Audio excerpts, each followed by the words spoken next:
Welcome to the Hive. This is Wright. I am your host, and here we go on episode 1 of the Hive, a journey into the collective thought process of myself, the members of my gym community, and the different people we associate with in the world. So, episode 1.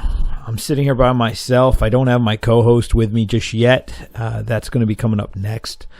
But I figured, let me go into a little bit of how I ended up here today with Killer Bee Combat Sports, and how that in 2018, it will be 20 years of teaching in my own facility. I will have my 20-year anniversary being a professional martial arts and fitness instructor. 20 years of running my own fight team. 20 years of living this crazy life. How the hell did I get here? So, I don't know if you know me or not, but my name is Wright, and I am the owner, creator, chief cook and bottle washer at Killer Bee Combat Sports and Fitness Academy in Oakhurst, New Jersey. So 20 years ago, I left my instructor at the Atlantic Karate Academy in Long Branch, New Jersey, and I set out on my own because I just felt like it was time. So 20 years ago, I was like 24 years old. Yeah, I was 24 years old. And I just was in a position where I felt like I needed to express myself. Following somebody else was just not enough for me at that point. I had ideas that I had to express, and it was getting in the way of what somebody else was trying to do. And that's a lesson in itself, something that we could talk about later. So I left, and I opened up my first school, which was Eastern Sun Academy of Martial Arts. I taught karate and judo, so I really was a mixed martial arts school from the start. I was teaching stand-up, and I was teaching groundwork. Besides karate, I was also teaching kickboxing, and that was one of the main reasons that I had to leave the school, which I, was basically raised in, because I had a kickboxing career that I really wanted to pursue more hardcore, and I was into full contact karate and different things, and so that's why I had to leave. And that's why in 1998 Eastern Sun became what it was. And it was a location behind a location on the second floor of a building that was hard to find. And I signed on the dotted line. I took out a loan from my local bank. I paid that down payment, invested in some mats, started advertising the way we advertised in 1998, which was the yellow pages, flyers, standing out in front of food stores, handing out pieces of paper, and just word of mouth, and just constantly hustling and grinding, letting the world know that you exist. And I took a school from zero, and I developed it up to a really high level over time. And Eastern Sun then evolved into what became Real Martial Arts and Fitness. Now, the reason that occurred was because along my journey, I became a member of Seido Kaikan out of Osaka, Japan. Seido Kaikan is a full contact karate style that also created K1 kickboxing. Ishii Kansho, or Mr. Ishii, the president of Seido Kaikan, he created K1, which was the premier kickboxing organization of its time. It was the largest combat sport in the world back in the day. So if you were looking to make money fighting, you wanted to be a heavyweight kickboxer in K1, because that's where the money was, that's where the fans were. And this is going back, this is 96, 97, I believe, is when it really started to get popular, and then up into the early 2000s, it was doing its thing. Those of you that follow MMA now, Alistair Overeem is a K1 champ. Mirko Krokop was a K1 champ. Mark Hunt was a K1 champ. So K1 has a legacy of heavyweights that, we're still seeing these guys successful today in MMA. So I get recruited by the U.S. rep for Seido Kaikan. I joined Seido Kaikan. I was a member for a little while. I went over to Japan. Their style was, their catchphrase was practical karate. So for me, when I was moving from Eastern Sun Academy, which is this hole in the wall 1,800 square foot facility, I moved into a big warehouse facility, which was one of the first warehouse facilities in the United States that was strictly devoted to MMA and kickboxing. There was Extreme Couture, but that was pretty much it at the time.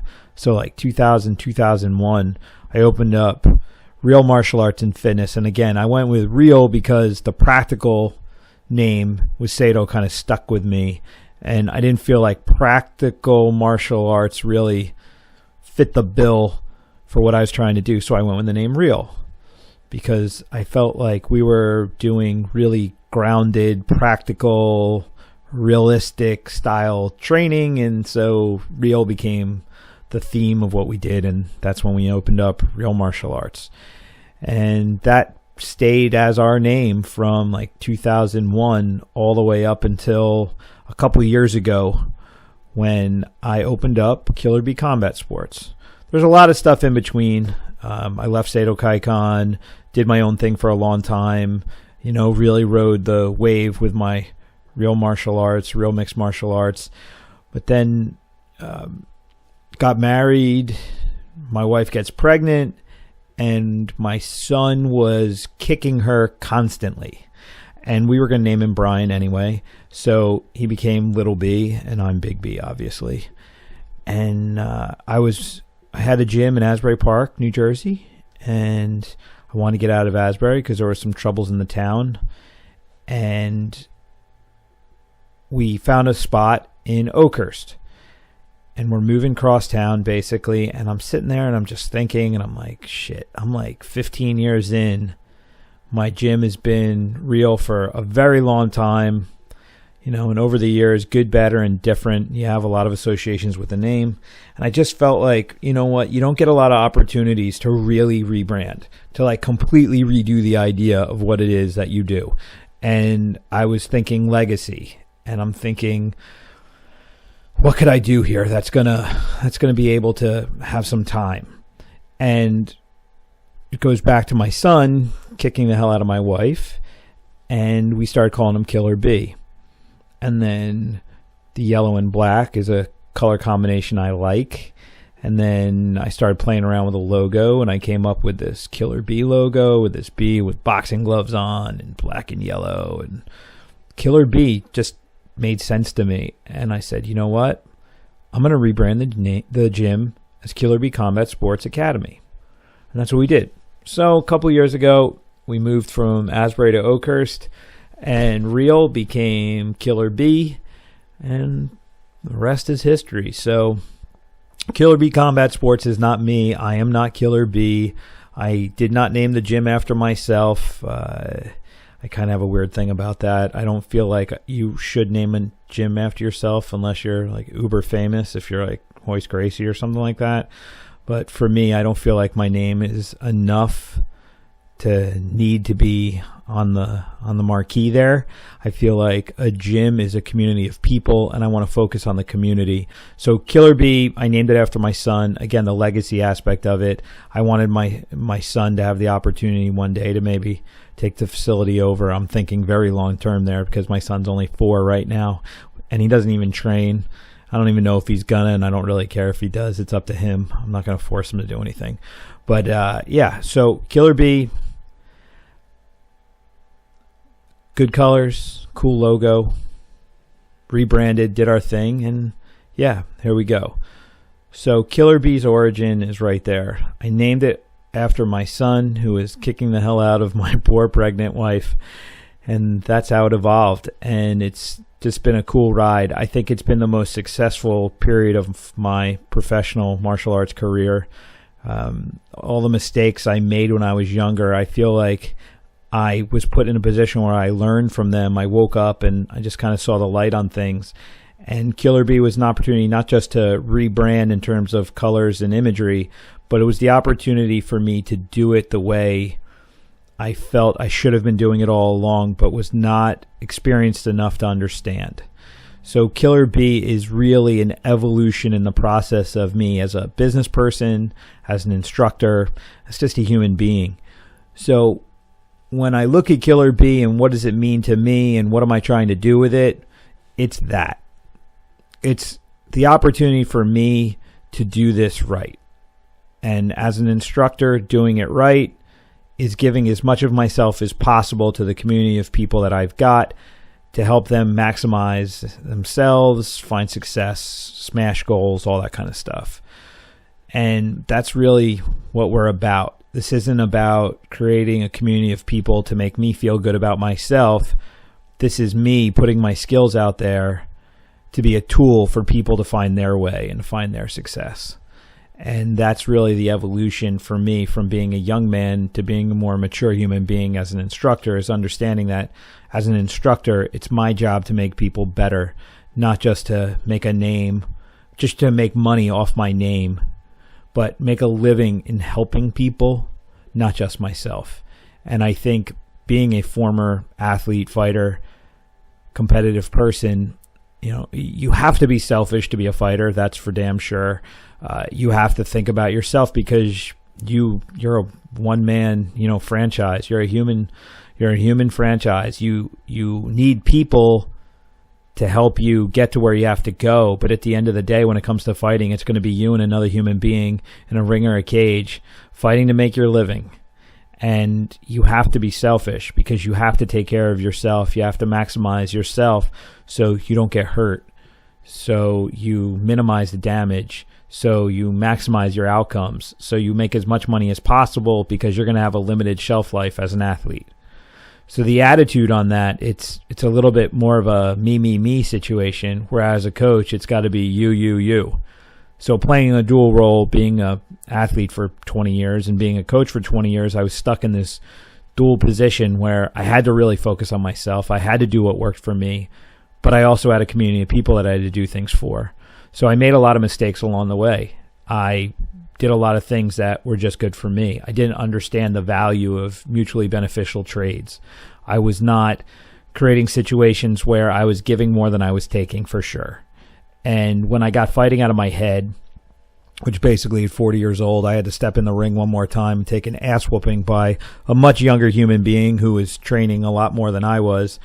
But I stepped in, I got my ass kicked, I got rid of the idea of fighting, I relieved myself of that weight, and I fully invested myself in being an instructor and fully invested in understanding what it takes to create a successful business, to create successful relationships, to create benefit for people. And that's really been the journey. I'm 43, I'll be 44 in 2018. So the evolution for me, you could say I'm kind of new to understanding it. It's only been about 3 or 4 years that I really evolved my thought to really grasp that my value is what I can give my community. My value is not how much I've taken from my community, how much I've personally accumulated. My value is what can I give the people that choose to work with me, period. It's how can I help you be successful? That's my success. So it's interesting. I sit back and I look at all the time and I see the things I've done right. I've seen the things I've done wrong. I'm not going to sit here and be too regretful about the past because I'm really happy with where I am today. And today is an accumulation of all the yesterdays. I walk the walk to get here, and I'm happy where I am, and I really like my life, and I like the people I work with, and I'm really happy with the successes that we're achieving. So, whatever was done, it was things I learned from, things I advanced myself with, which then in turn has put me in the position where I can help other people benefit. And there are people along the way that, they didn't get the same benefit that people working with me today get. And that's something I think about quite often. There's a lot of athletes that I worked with that it's not that I wish I did things differently. It's just that I really do understand that I didn't know this business enough to maximize them to the same levels that I'm getting from people now. I just got back from the UFC with Carl Roberson. Carl Roberson, came to me with a little bit of boxing and a lot of street fighting, but I basically took this guy from nothing. And in 6 years, we created a undefeated UFC fighter. And that was something I was always working to get to that level. But there's no, we can't act like there's like there's that the opportunity was there before, because the reality of it was being stuck in that dual mindset where I had, I was selfish on one hand and then I was kind of giving on the other, but I really wasn't giving enough. Of course, I didn't get to the levels that I wanted to. Sure, I've had a lot of people fight for me. I've had a lot of people with me in the corner, and we've won a lot of fights, and we won some really good titles, but we were always missing that next level. Or at least in my mind, there was a level that I wanted to get to that I just wasn't fully grasping or achieving yet. But then when I shift and I'm fully investing myself and I'm only thinking about, how can we get you to where you want to go? Then in a short amount of time, sure enough, I have a really solid athlete. I think I've got my head right. Training's evolved. And now we've got a guy that, he's fighting in the UFC, who his main gym has been Killer B from day one. There's not a lot of instructors that go to the UFC that have guys that started with them and then ended up there. Fighting is a weird sport. Guys hop gyms a lot. At some point, guys start to question where they come from. They start to see what other people have, and they say they want it, and they leave their initial instructor. Most guys start with one guy, and then they go to the big show with somebody else.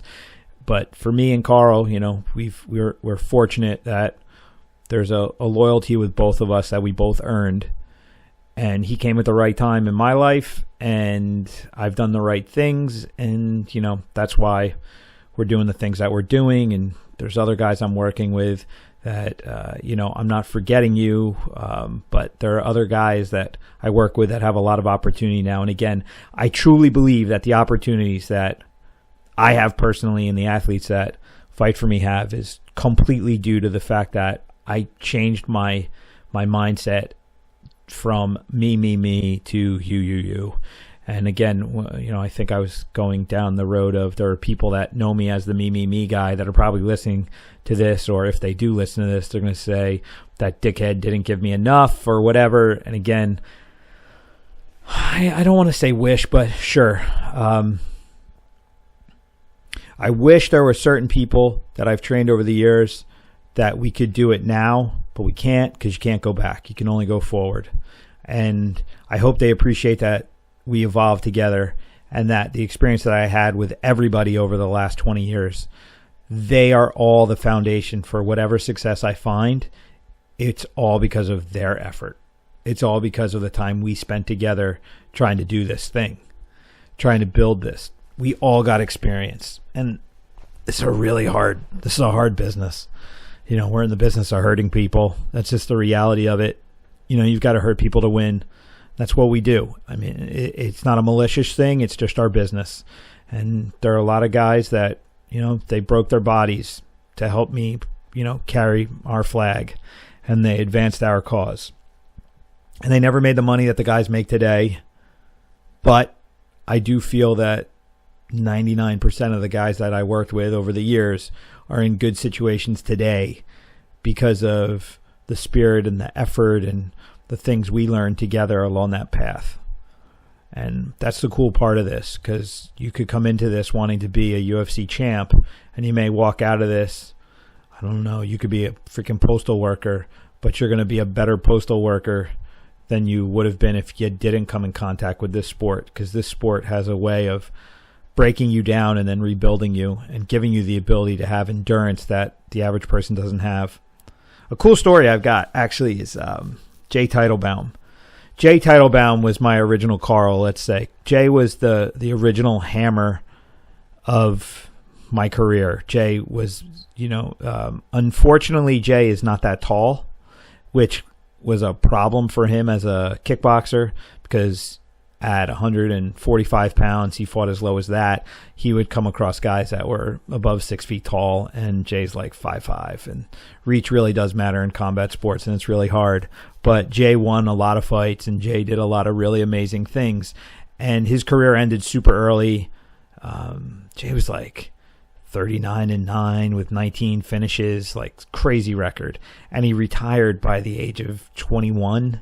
I mean, Jay started fighting full contact at 16 years old and then ended his career early for whatever reasons. And again, a lot of it's because I fucked up, and the sport was just not what he wanted at the time. But now, many years later, I think Jay's like 31 now. He just got invited to the World's Strongest Man to be a competitor.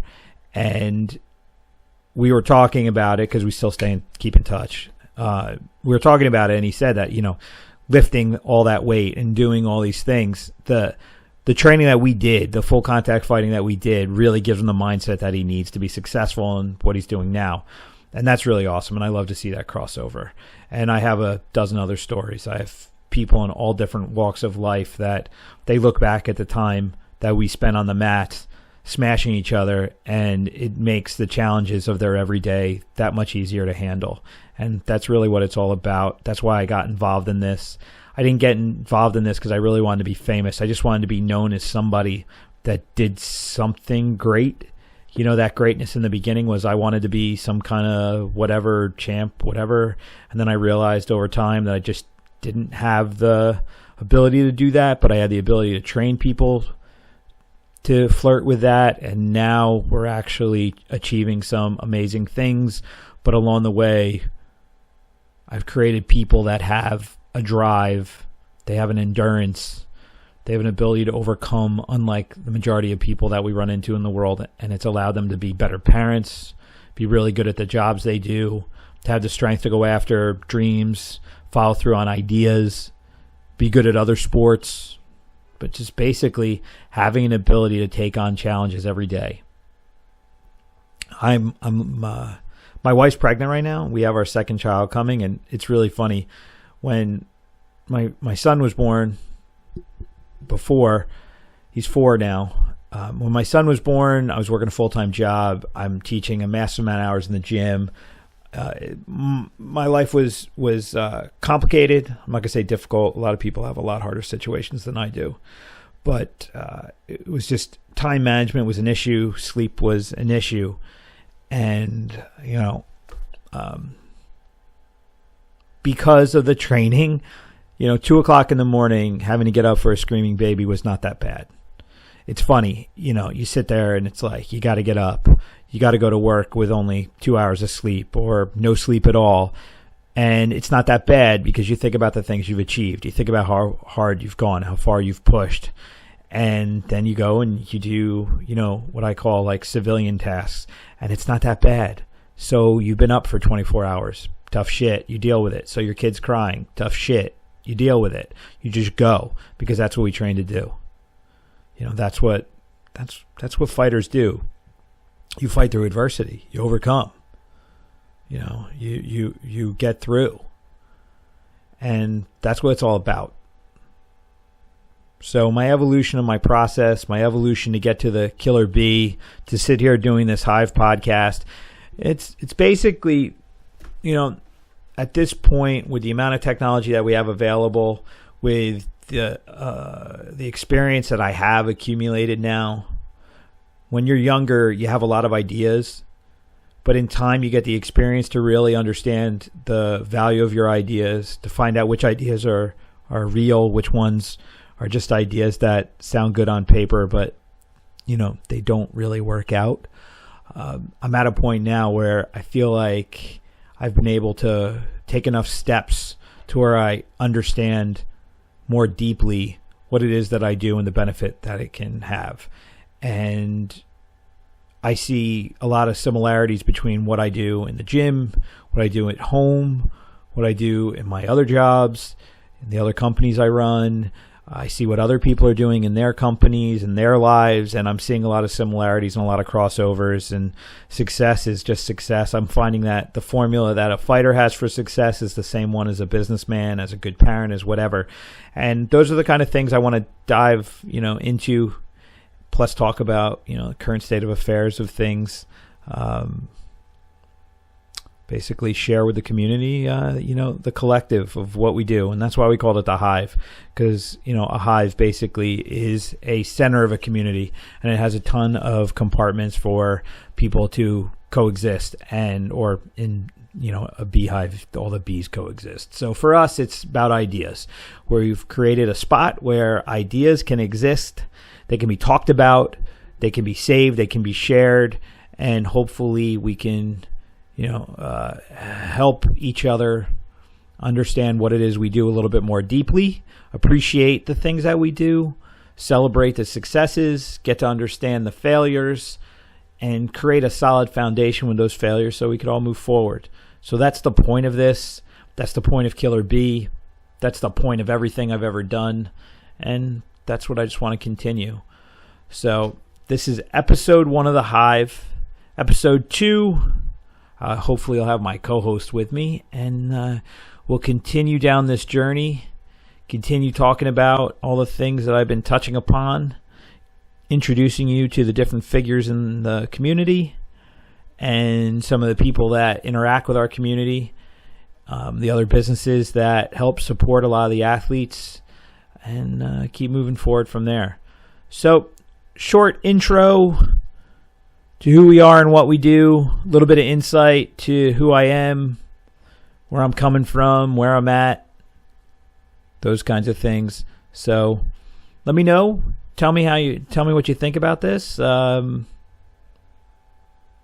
me an email, leave a comment, give me a message, anything you want to talk about, any questions that you have, feel free, reach out. Let me know. This is Brian Wright. This is The Hive. This is just the beginning. I'll see you soon.